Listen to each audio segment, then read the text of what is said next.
기독인의 궁극적인 목적, 또 기도의 제목, 이런 것들이 다 연관되어 있습니다만, 믿는 우리가 가장 큰 소망을 가지고 바라볼 게 무엇인가, 이런 부분에 대해서 많은 말씀을 드렸고, 성도들이 많은 또 고민을 하고 있을 거라고 생각합니다. 진짜 믿음의 목표가 뭔가, 나의 신앙의 궁극적인 도달점이 뭔가, 무엇을 얻어야 내가 만족하고 기뻐하고, 그리고 하나님을 정말로 공경하면서 그분 안식안에 들어갈 수 있는가, 이런 것들을 생각하지 않을 수가 없습니다. 오늘 데살로니가전서 5장은 그러한 것들을 우리에게 살펴볼 수 있게 힌트를 주고 있고, 믿음의 방향을 정할 수 있도록 지침서가 되어 있습니다. 우리가 함께 읽었습니다만 17가지의 현재형 명령이 들어 있습니다. 왜 그 명령을 주셨을까? 5장 1절에서 10절까지 명령을 주시기 전에 왜 이 명령을 하는가에 대한 설명이 있습니다. 그 부분에서도 깨어 있어라, 깨어 있어라, 자지 말아라, 너희는 빛의 아들들이다, 낮에 속해 있다 라는 말씀을 합니다. 데살로니가 교회는 그 정도로 성령이 충만한 교회였습니다. 정말 나무랄 게 없는 형제 사랑이 나타나고, 성령이 주시는 늘 기쁨과 평강과 위로 속에 살고 있는 그러한 교회 모습을 데살로니가 전서는 보여주고 있습니다. 그렇기 때문에 그것을 칭찬하면서 하나님이 너희를 부르신 목적에 대해서 설명합니다. 9절, 10절을 말씀드리고 있습니다. 하나님은 너희를 왜 불렀느냐? 그리스도로 말미암아서 구원받게 하려 하신다는 겁니다. 구원. 이 구원이, 교회에 들어왔으면 구원받았는데 왜 구원을 받게 하신다는 겁니까? 그 궁금하지 않아요? 이 구원이라는 단어가 그래서 항상 신약 성경에서 구별해서 알아야 합니다. 아주 곤란한 환경에서 건져지는 것도 구원이고, 여기에 표현된 이 구원은 진짜 구원입니다. 혼의 구원을 말씀하는 겁니다.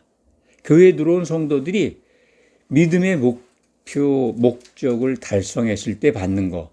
그래서 하나님이 너희를 택하고 부르심은 그리스도 안에서 구원을 받게 하려 하는 것이다 라고 설명하고 있는 겁니다. 이것은 교회에 들어오는 자격이 사실은 영이 거듭나야죠. 거듭난 성도들이 혼의 구원을 5장 23절에 가면은 그 부분이 나옵니다. 너희는 온 영과 온 혼과 온 몸이 흠이 없이 보존되기를 원한다라고 하는 말씀이 있습니다. 교회가 단체적으로 모든 성도가 지향해야 될 목표입니다. 그래서 혼의 구원은 한 혼을 이루어서 구원받는 겁니다. 예수님의 생각으로 같아지지 않으면 거기에 참여할 수가 없어요. 이게 신앙의 목표입니다. 그리고 또 하나, 하나님이 너희를 부르신 거, 그리스도께서 너희와 함께 살려고 하신 것이다 라고 하는 말씀이 5장 10절에 기록되어 있습니다. 보셔도 됩니다. 예수께서 우리를 위해서 죽으셨는데, 십자가에서 죽으신 거죠. 그게 뭐냐 그러면 자기와 함께 살려고 하신다는 거예요. 언제? 재림하시면, 심판이 끝나면 혼인잔치가 있습니다. 혼인잔치에 들어온 성도들하고 1000년 동안 생활하신다는 말씀이 신약 성경에 기록되어 있습니다. 우리가 지난 4장 살펴볼 때 주께서 우리와 항상 함께 사신다라고 하는 그 내용이 1000년 동안 함께 생활하신다는 뜻입니다.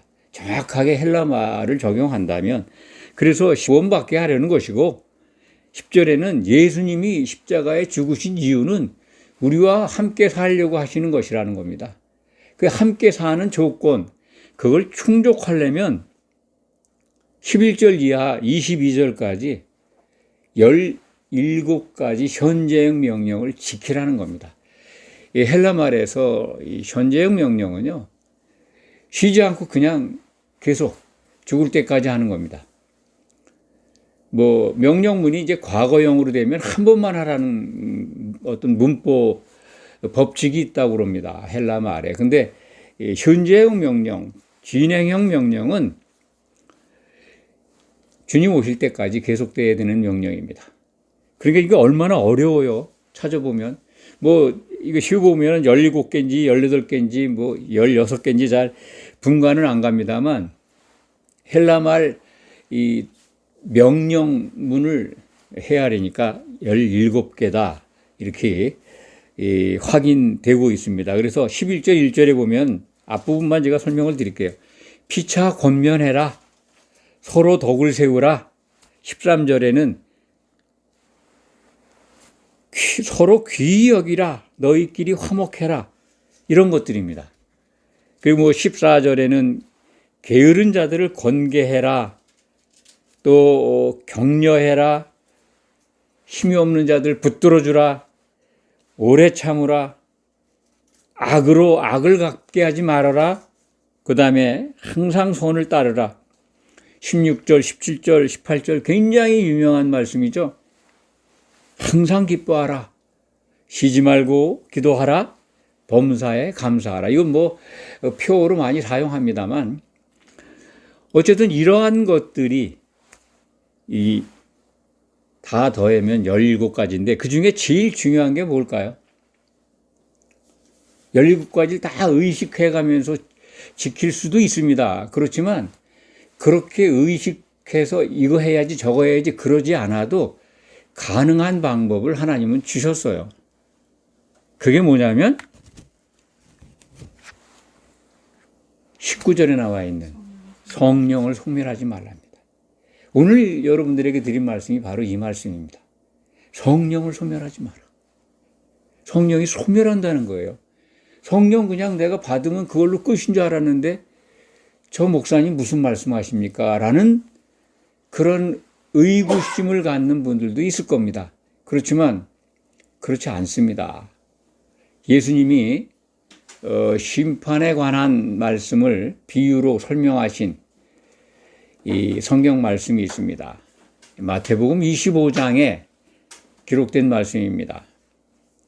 10처녀의 비유에서 지혜로운 처녀는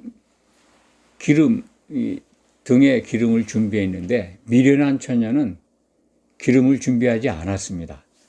그래서 미련한 처녀들이 자기들이 갖고 있는 등에 불이 꺼져가요. 이 꺼져간다는 말씀이 거기에 기록되어 있죠. 그게 이제 마태복음 25장 8절에 기록되어 있습니다. 그 미련한 처녀들에게는 등에 기름이 꺼져간다고 우리말 번역엔 표현되어 있는데요. 이게 바로 소멸한다는 단어, 오늘 데살로니가전서 5장 19절에 사용된 언어와 똑같은 단어입니다. 헬라 말로 똑같은 단어예요. 기름이 소멸돼 간다 이런 표현입니다. 기름이 소멸돼 가는 처녀들이 혼인잔치에 못 들어가죠. 잔치문이 닫혀버려요.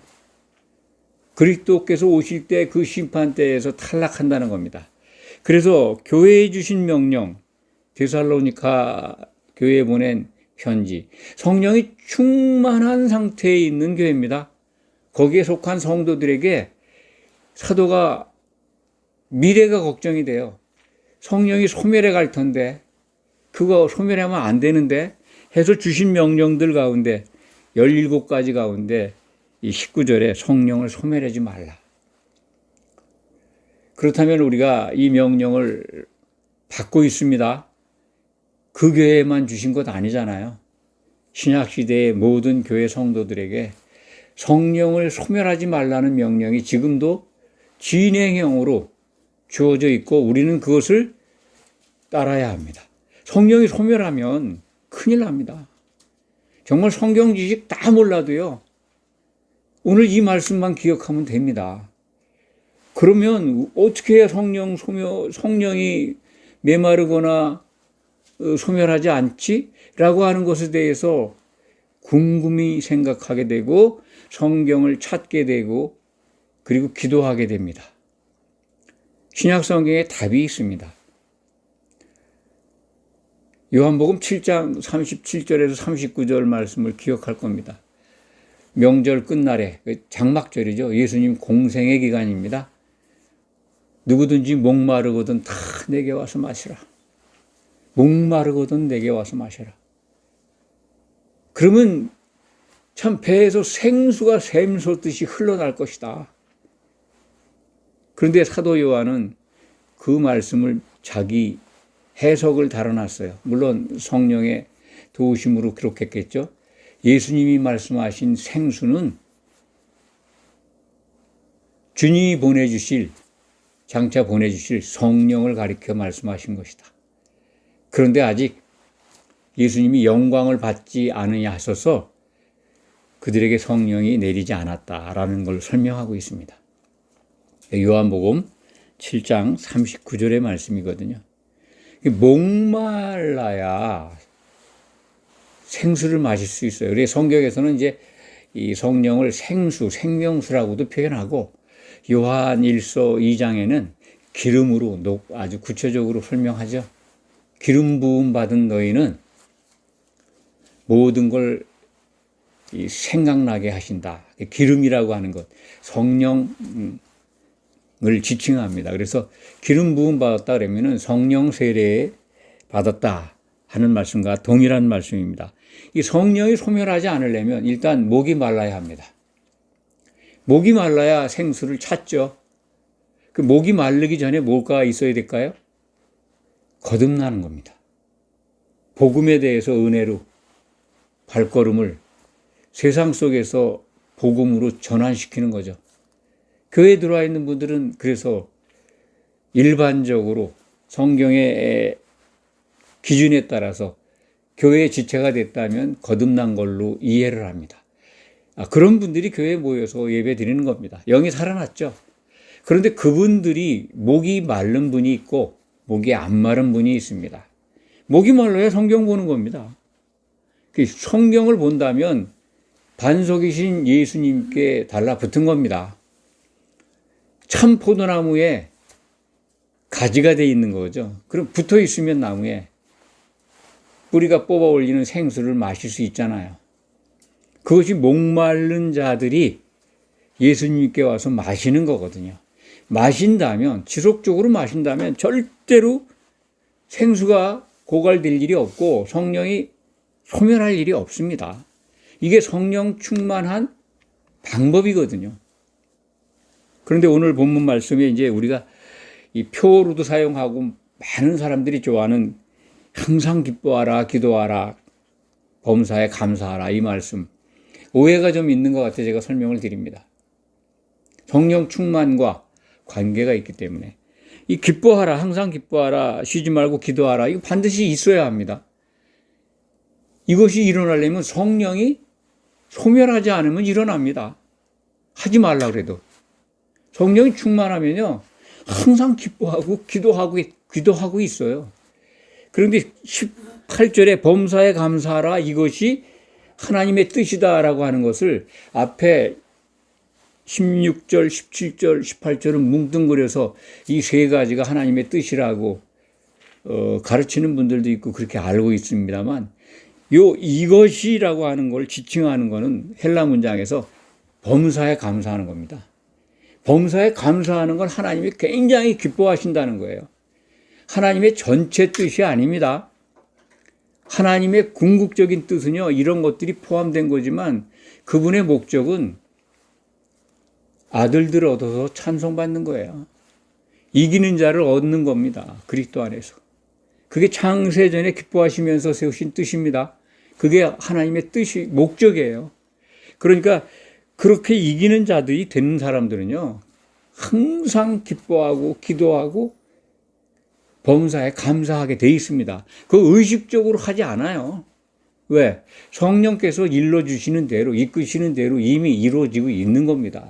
목마른 자들이 생수를 마시면 이런 것들이 일어난다는 겁니다. 그렇다면 이 기도가 항상 기도해야 되는데 어떤 기도를 원하실까? 이것 우리나라뿐만 아니라 모든 기독교가 이 기도에 대한 오해 때문에 한마디로 헛발질을 많이 하죠. 예수님이 분명히 기도에 대해서 아주 구체적으로 일러주셨어요. 이런 기도는 하지 마라. 그리고 이렇게 기도하라. 가르쳐 주셨어요. 그 주기도문을 우리가 늘 암송합니다만 주기도문을 조금 더 구체적으로 이끌어 나가서 우리가 이해하면 마태복음 6장 33절에 미리 말씀하시죠. 주기도문을 일러주신 다음에 주기도문에 대한 내용을 핵심을 일러주신 말씀이 6장 33절입니다. 너희는 먼저 아버지의 나라와 아버지의 의를 구하라. 그러니까 하나님의 통치와 하나님의 의, 곧 예수 그리스도를 구하라는 겁니다. 그게 기도의 핵심이에요. 하나님의 통치가 임해 있습니다. 늘 우리가 하나님의 통치를 받으려면 성령 안에 있어야 돼요. 그 성령 받는 길이기도 하고요. 그리고 예수님의 하나님의 의인 예수님을 구하라는 게 그걸 너무 추상적으로 애매모호하게 알고 있습니다. 그래서 그런 부분을 구체적으로 접근을 못 합니다. 하나님의 의를 구하라. 그게 뭐야? 막연하죠? 그리스도의 이 재림을 간구하고 사모하는 게 하나님의 의를 구하는 겁니다. 하나님의 의는요, 예수님이에요. 예수님이 이루셨어요. 하나님의 의인 예수 그리스도를 구하는 것은 그분이 다시 오시는 것을 고대하는 겁니다. 그래야 하나님의 뜻이 이루어지잖아요. 주기도문에 하나님의 뜻이 이루어지기를 기도하라고 하신 내용이 그 마태복음 6장 33절에 기록되어 있는 겁니다. 이 부분을 계속해서 예수님은 부연 설명해 주고 있어요. 뭐 이런 것 기도하지 말고 이렇게 기도해야 하면서 뭐라고 말씀하십니까? 하나님을 향해서 구하는 자에게 좋은 것 주시지 않겠냐. 마태복음은 그렇게 번역이 되어 있는데요. 그게 이제 목적어가 바뀌어 있습니다. 하나님께 뭘 구하면 그분이 좋은 것 주신다는 걸로 번역이 되어 있는데 그렇지 않습니다. 하나님이 목적어예요. 아버지를 구해라 이거예요. 아버지를 구하는 자에게 좋은 것 주신다는 거예요. 누가복음에 기록되어 있는 말씀 똑같은 기록 말씀인데요. 누가복음은 그 좋은 것을 성령으로 구체적으로 표현하고 있습니다. 아버지를 구하는 자에게 성령을 주신다는 거예요. 누가복음 11장 13절입니다. 하늘에 계신 너희 아버지께서 자기를 구하는 자에게 성령을 주신다는 거예요.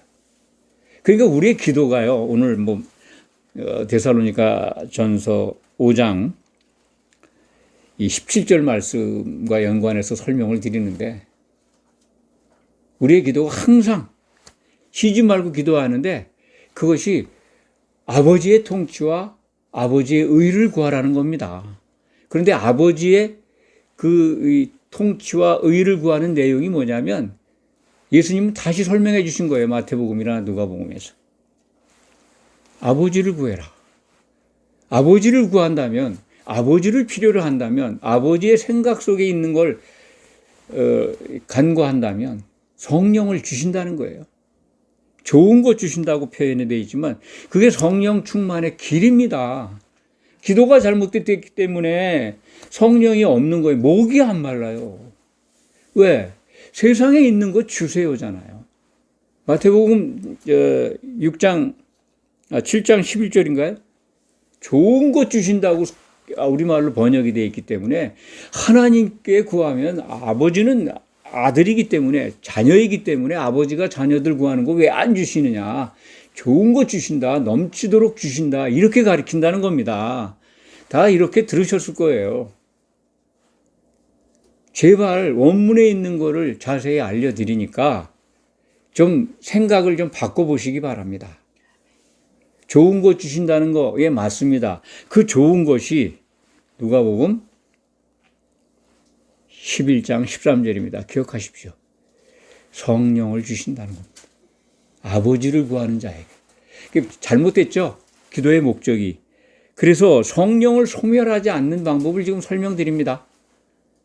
성령 소멸하지 않는 것, 거듭나야 합니다. 목이 말라야 합니다. 목마른 사람들은 사도들의 말을 듣습니다. 신약 성경을 주목합니다. 성경을 들여다봅니다. 그러면 오늘 제가 드린 말씀을 알게 됩니다.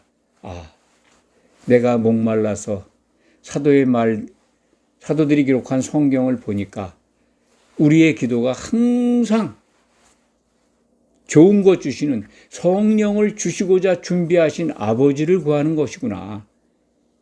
그 내용을 보니까 아버지의 통치가, 그러니까 교회를 이루어서 형제 사랑을 이루어서 한 몸을 이루어가면서 주님이 오시는 걸 고대하는 것, 그걸 구하라는 것이구나.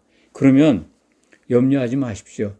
성령 절대 소멸하지 않습니다. 성령의 충만한 가운데 오늘 주신 17가지 현재형 명령을 다 넉넉하게 지켜나갈 수가 있습니다. 20절에 보면 예언을 멸시하지 마라. 그렇죠. 마지막 예언, 요한계시록 멸시하면 안 됩니다. 그거 무시하면 안 됩니다. 안 봐도 된다고 얘기하면 그건 정말 성령 소멸할 가장 지름길 아니겠습니까? 그런 생각이 안 듭니까? 멸시하지 말라고 그랬는데 주님 오실 때까지 현재의 명령이에요. 범사에 헤아려 시험해보라는 거죠. 모든 것들 잘 테스트해보라는 거예요. 이 흠정력은 이거 시험하지 말아라. 그렇게 돼 있어요. 흠정력 표현은. 이 좋은 것을 취해라. 좋다고 하는 것은 선한 겁니다. 선을 행하는 것과 똑같죠. 악은 어떤 모양이라도 버려라. 다 버리게 됩니다. 악이라는 게 어떤 모양이 있을까요? 악을 그냥 너무 포괄적으로 또 추상적으로 접근할 필요는 없습니다. 악은요, 하나님께 속한 거에 반한 게 다 악이에요. 다른 말로 마귀에게 속한 게 다 악입니다. 그렇다면 하나님께 속한 것이 어떤 것인가? 그거 분별하는 거는 적어도 성경 속에 다 나와 있어요. 하나님께 속한 거 구하는 것, 하나님의 뜻과 목적을 사모하는 기도, 그러면 성령이 소멸하지 않고 항상 기뻐하고 그리고 기도하게 됩니다. 범사에 감사하게 됩니다. 이게 오늘 우리에게 주시는 데살로니가전서 5장의 전체 내용입니다. 23절이 매우 중요합니다. 결론이죠. 신약 성경의 결론이고 오늘 우리가 보는 본문의 테마입니다. 주께서 강림하시는 날, 그때 너희가, 교회가, 성도들의 온 영과 온 혼과 온 몸, 각자의 지체들이 한 몸을 이루어서 흠이 없이 보존되기를 원하기를 기도하고 있습니다. 이게 사도가 교회를 향해서 주시는 간절한 기도입니다. 이게 이루어져야 된다는 거예요. 그래야 이기는 자가 된다는 겁니다. 각자가 부름을 받고 교회에 들어와 있습니다. 주님은 그들을, 이렇게 교회로 모인 성도들을 위해서 기도하셨습니다. 자기 안에서 하나가 되기를 기도하셨습니다. 요한복음 17장 20절 이하입니다. 그 기도와 부합되는 말씀이 데살로니가전서 5장 23절의 말씀입니다. 이걸 꼭 기억하시기 바랍니다. 그래서 승리하는 정말 이기는 자가 돼서 하늘에 있는 가장 큰 복을 받으시기 바랍니다. 기도하겠습니다.